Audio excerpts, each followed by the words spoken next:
Good morning. It is Wednesday, and welcome to another episode of Ideas in Motion.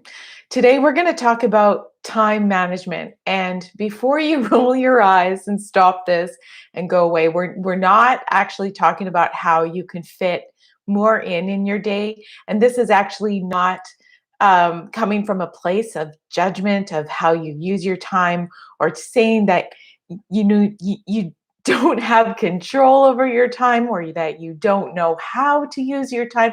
This is not a episode about that.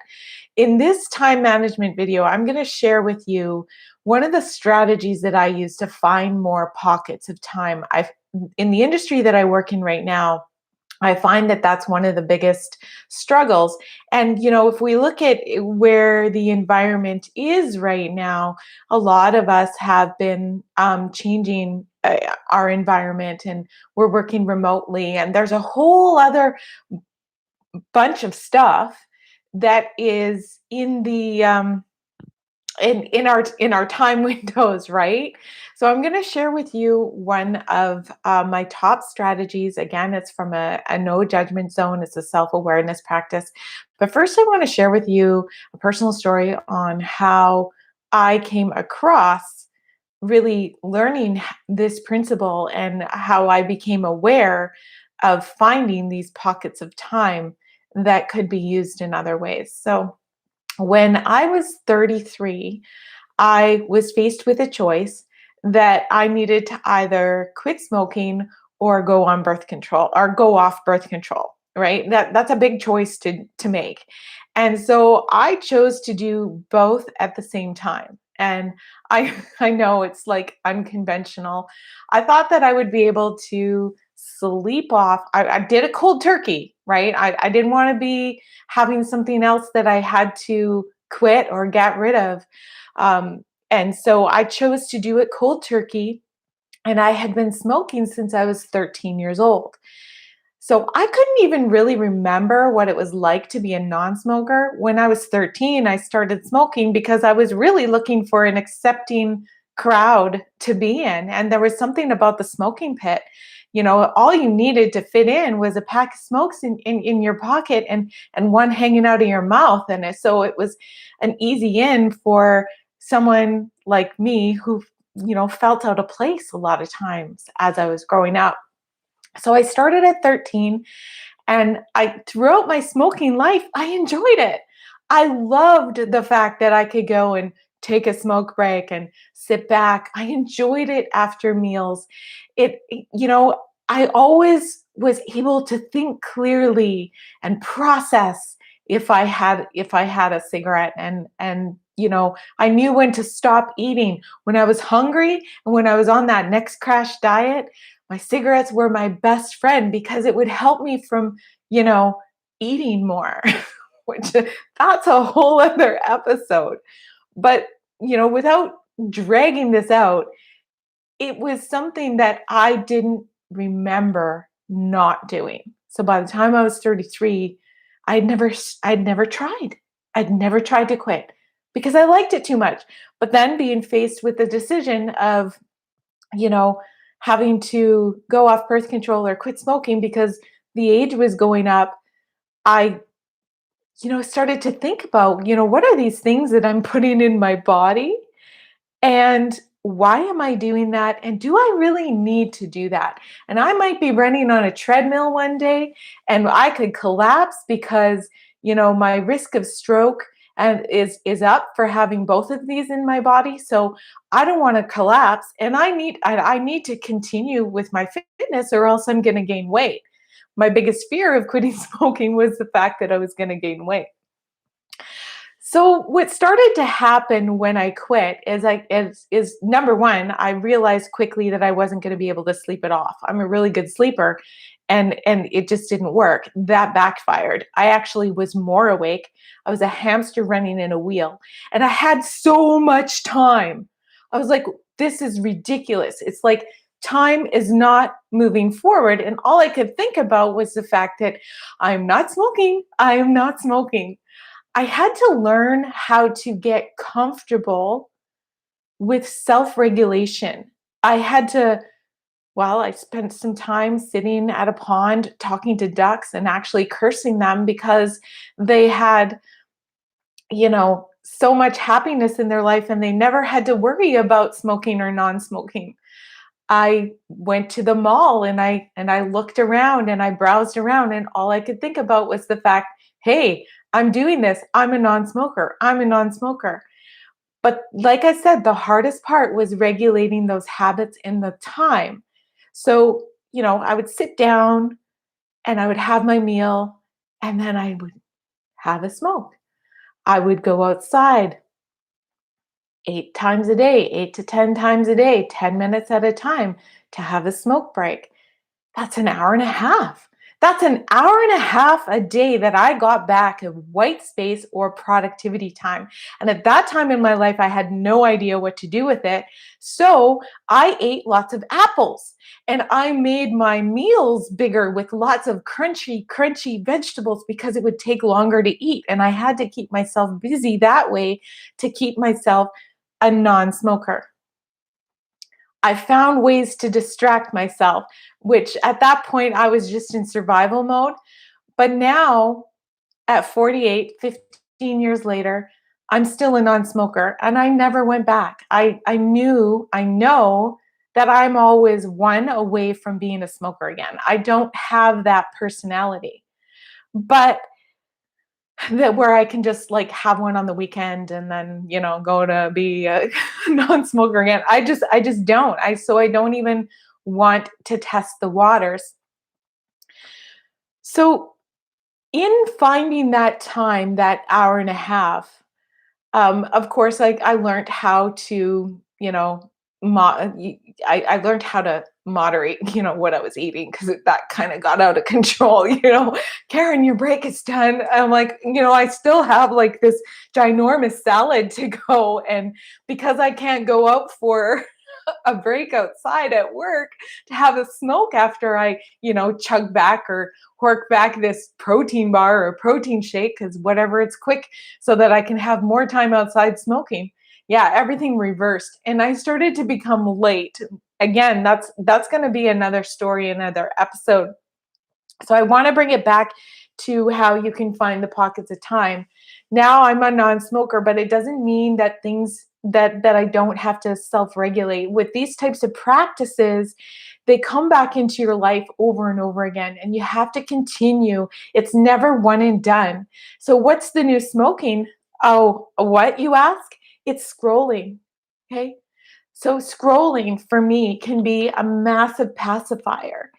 And it was it's a couple years ago, not a couple years ago. It's like it's something that I've actually on and off struggled with for the past 7 years, since I became, since I transferred from working at a stationary place like a brick and mortar business to coming to online business. You have to be plugged in, you have to be plugged into the source. So I would find myself scrolling, seeing what everybody else is doing first thing in the morning. By the time I know it, like half an hour has passed by. What else could I have done with that half an hour? And what happens if that's happening like 3, 4, 5, 6 times a day, and all of those things that you're leaving on your desk that are undone? And I'd walk away feeling like a failure. Like I have more that I have to do and stuff that I didn't do. And look, those things that I really wanted to do, another day's gone by and I haven't done them. And nothing feels worse than letting yourself down repeatedly and repeatedly and repeatedly. Because you can go out on your day, you make all these other people happy doing the things that you need to do for them. And so that gives you little dopamine shots because, serving. But at the end of the day, when you continuously promise yourself that you're going to do something and you don't, that's more damaging. So the exercise that I do is I take an inventory of my day. I take a full inventory. So when I feel myself slipping, I go back to this process. So this does two things actually. For number one, it helps you to find all those pockets of time that are being wasted, and it helps you self-regulate right off the hop. No, have you ever started tracking like your calories or your food or anything like that where as soon as you start tracking it's like, oh well, maybe I won't have that extra spoon of peanut butter because I have to enter it into my fitness pal, and that means I have to admit that I did that. If it's not being said, it's not being done. If it's not written down, it's you can just dismiss it. And there's no room to course correct. So, like I said before, like this is not I'm not perfect at this. I'm always re-regulating. In fact, I'm just actually in the finishing processes of developing a 28-day journal and planner that this is actually one of the first exercises we walk through. And you know, it's about to be released, so if you're interested in it, depending on when you're listening to this, it might already be in the link below where you're listening to this from.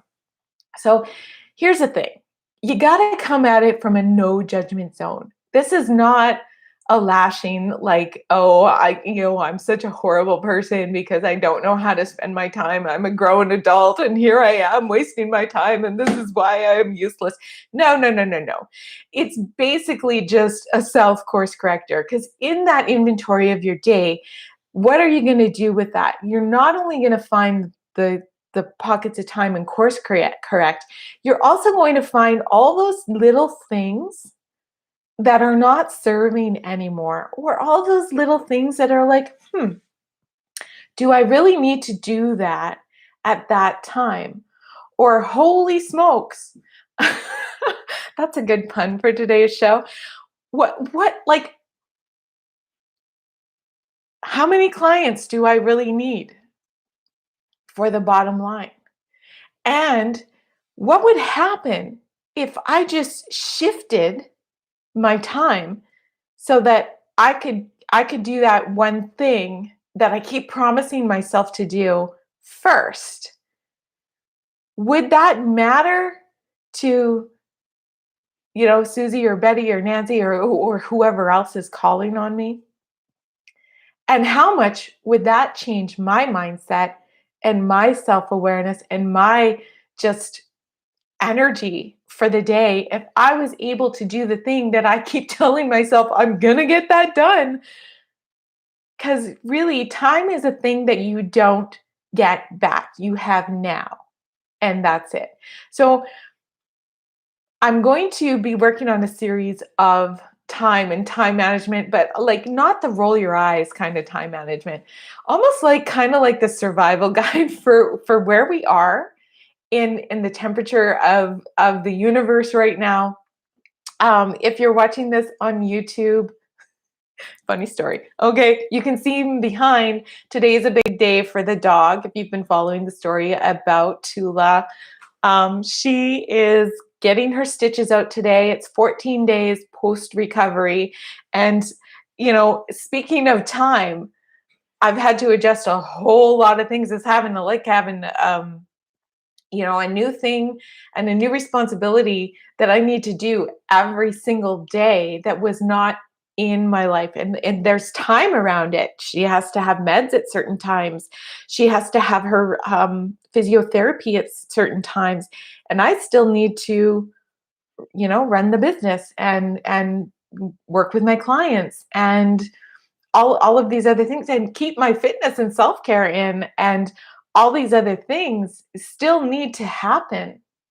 So in times like this, when we have things that interject into seasons of our life, this is where I find my inventory of time the most helpful for me, because I know that some things have to go off the plate in order to fit other things in, because I've done this many, many times, and I've also hit burnout a couple of times too. And I know what that feels like as well.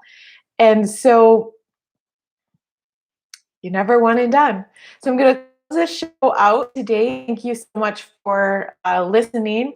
And in the future, I think this is episode 4 now. Not I think, I know this is episode number 4. These will be going up on the podcast one day when I have time. Oh my goodness, that's so silly to say. But now that there's a batch of 4, I can get them out there, and I will let you know as we progress with the 28-day journal and planner that takes it through a whole systematic process of finding those pockets of time and utilizing them to bring forward the mind, body, and purposeful things that you want to do and live in every single day. Thanks for watching. Thanks for listening. And I will see you next week. Take care.